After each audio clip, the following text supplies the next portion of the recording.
Students, how are you? I hope you are fine and be safe in your home. In this video, we cover the second part of the business studies, financial management. बेटे बच्चों की demand पर मुझे ये बीच में second part बनाना पड़ा है, इसलिए मैं इसको बना रही हूँ। आई hope you understand the topic भी, क्योंकि आप लोगों का बिजनेस स्टडीज़ का पेपर अभी होना बाकी है, तो सेकंड पार्ट में प्रॉब्लम ज़्यादा है, इसीलिए मैंने ये बीच में शुरू किया है। तो सबसे पहले आपको फाइनेंशियल मैनेजमेंट समझाने के लिए पता होना चाहिए कि फाइनेंस होता क्या है। What do you mean by finance? Finance means money which is used as a medium of exchange, यानी कि through which producer and consumer satisfied their needs. Finance simple language में वो पैसा जिससे प्रोड्यूसर और कंज्यूमर अपनी नीड को satisfied करते हैं, नॉर्मली जनरली हम उसको मनी कहते हैं, फाइनेंस कहते हैं। Now we comes to the differentiate between business finance. The money required for carrying out business activity is called business finance, यानी कि बिजनेस की गतिविधियों के लिए, एक्टिविटीज को करने के लिए जो पैसा उसमें चाहिए होता है उसे बिजनेस फाइनेंस कहते हैं, क्योंकि without finance business can not survive. ये बहुत इंपॉर्टेंट है। बगैर पैसे के आप ना तो कोई बिजनेस को शुरू कर सकते, ना ही कोई असेट्स को खरीद सकते, ना ही अपने लिए कोई लाइबिलिटीज को पे ऑफ कर सकते, ना ही आप कोई परचेज कर सकते। So it is the life blood of finance it is life blood of business, यानी कि ये बिजनेस का एक तरह से रगों में दौड़ने वाला खून होता है। तो जैसे मान लो ह्यूमन बॉडी है, अगर आपकी बॉडी में खून कम हो जाए या ज़्यादा हो जाए तब भी आपको दिक्कत होती है। इसी प्रकार फाइनेंशियल मैनेजमेंट में अगर आपको जितना फाइनेंस चाहिए उतना ही अवेलेबल हो और उसको आप अच्छी तरह से यूज़ कर रहे हैं तो वो बेनिफिट है। ये that is a main success of any business. So और अगर ओवर या अंडर हो जाएगी उस सिचुएशन में तब वो आपको नुकसानदायक है।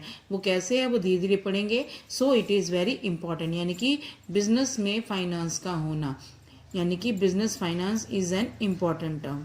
तो now we come to the meaning of financial management. Financial management क्या होती है? Is concern with optimum. Optimum एक वो सिचुएशन होती है जहां पर आपकी अंडर और एक्सेस वाली सिचुएशन खत्म हो जाती है।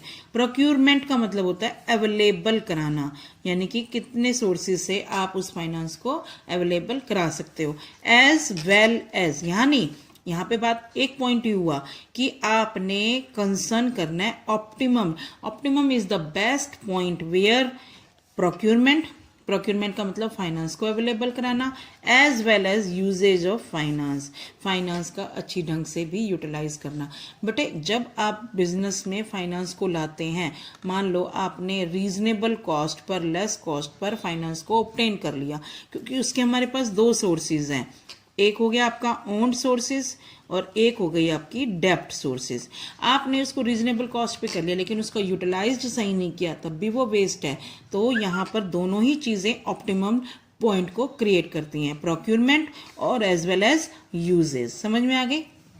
इसको एक तरह से और किया जा सकता है, financial management may be defined as planning, organising, directing and controlling.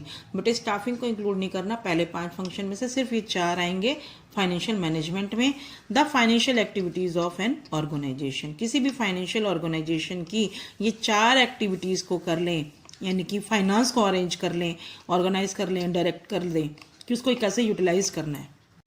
बेटे इसमें यूटिलाइज करने का मतलब ये होता है कि जैसे मान लो आपने किसी सोर्स से लाख रुपए ले लिए, अब यूटिलाइज कैसे करना है कि आपको उसको पहले ही लिस्ट बनानी है कि उस पैसे को कहाँ कहाँ पे डिस्ट्रीब्यूट करना है, और सही जगह पर वो पैसा लग जाता है तो उसका इंटरेस्ट भी कवर हो जाता है और आपको प्रॉफिट भी हो जाती है। थ्रू कंट्रोलिंग हम ये लोग देखते हैं कि जो चीज़ हमने डिसाइड की थी प्लानिंग में वो उसके अकॉर्डिंग हमारी एक्टिविटीज़ हो रही हैं या नहीं। जितना पैसा हमने फिक्स सेट्स के लिए किया था उसमें गया है कि नहीं गया, जितना पैसा हमने करंट लिक्विडिटी के लिए रखा था उसमें गया है कि नहीं गया। ठीक है, समझ में आ गई? तो फाइनेंशियल जो मैनेजमेंट होती है उसका मेन एम होता है मोबिलाइजेशन ऑफ फंड्स, यानी कि फंड्स को मूव कराना जब आपको चाहिए तब आपको अवेलेबल हो जाएं eight lower cost, and deploy का मतलब फिर वही होता है, देखो प्रोक्यूरमेंट अवेलेबल कराना, डिप्लॉय मीन्स उसका डिस्ट्रीब्यूट करना। Of these fund in the most profitable activities. Clear, समझ में आ गई आप लोगों को? यानी कि जो मेन मकसद होता है कि आप लोगों ने अपनी जो भी फंड्स को अरेंज करना है एट मिनिमम कॉस्ट, क्योंकि आपको पता है कि जो डेप्ट फंड होते हैं वो बगैर इंटरेस्ट के या बगैर रजिस्ट्रेशन फीस के, क्योंकि आप लोगों ने प्राइमरी और सेकेंडरी मार्केट है वहाँ से अरेंज करने हैं फंड्स को, तो वहाँ पर उनकी फीस लगती है। तो उनको लोअर कॉस्ट पे ऑब्टेन करना और उनको यूटिलाइज करना मोस्ट प्रॉफिटेबल एक्टिविटीज में is the main objective of financial management, या फाइनेंशियल मैनेजमेंट का मेन यही पर्पस होता है। नाउ द मेन ऑब्जेक्टिव क्यों करते हैं हम फाइनेंशियल मैनेजमेंट को? फाइनेंशियल मैनेजमेंट करने की रिक्वायरमेंट क्यों होती है? ताकि हम maximise the shareholder wealth. Shareholder wealth होती क्या है? शेयर होल्डर वेल्थ का मतलब होता है कि जो आपकी कंपनी में इन्वेस्टर ने पैसे लगाए होते हैं उनकी मार्केट वैल्यू इंक्रीज हो जाए। मार्केट वैल्यू इंक्रीज होएगी तभी उनकी वेल्थ इंक्रीज होएगी।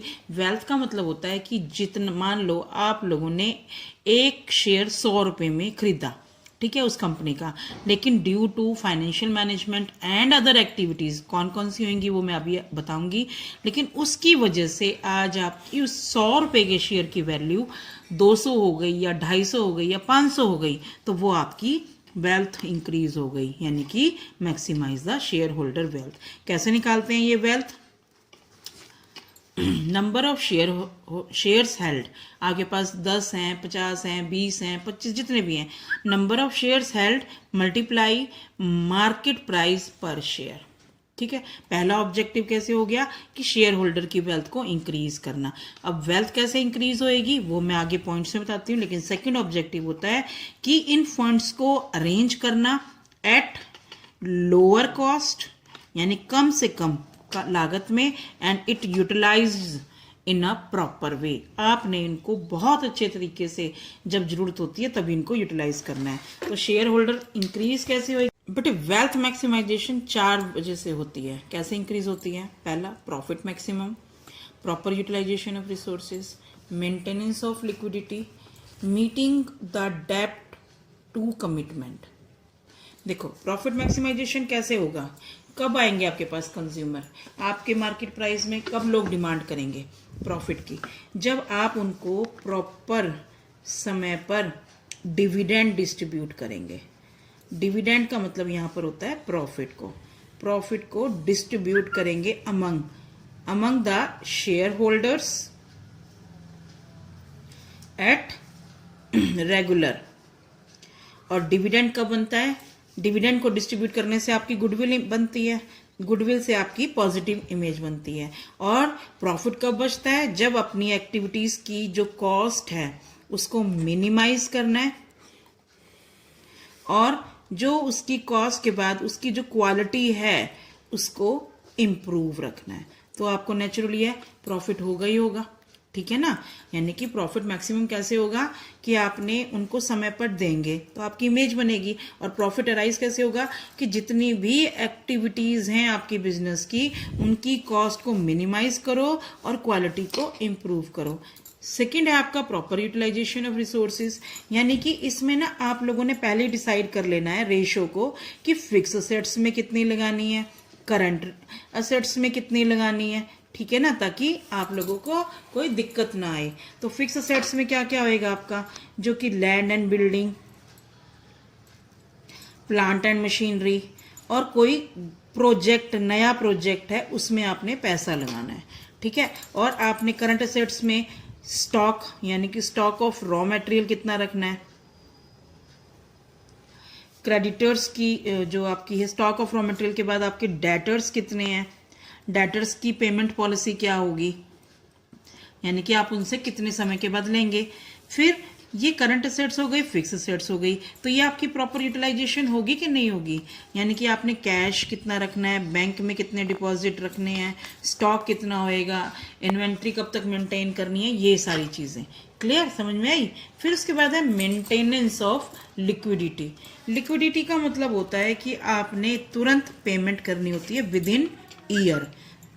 अब आपके जो क्रेडिटर्स हैं जो क्रेडिटर्स हैं, अगर आप उनकी पेमेंट सही समय पर करेंगे तो वो आपको जल्दी से जल्दी सप्लाई देंगे कि नहीं देंगे।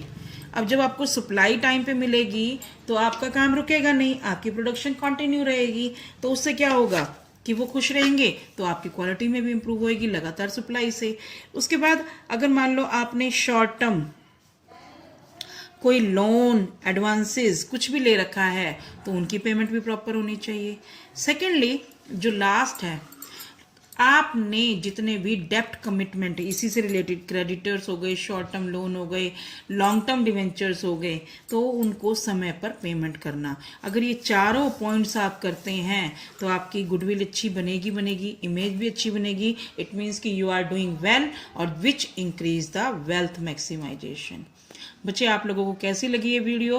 आई hope you like the video. Please comment दीजिएगा ताकि मुझे पता लग जाए आपके व्यूज़ इस वीडियो के बारे में क्या है। नेक्स्ट वीडियो में मैं आपको 3 डिसीजन है, तीनों डिसीजन करवाऊंगी, लेकिन आप लोगों का रिस्पॉन्स जरूरी है। सो share the video, like the video and subscribe the channel for more videos.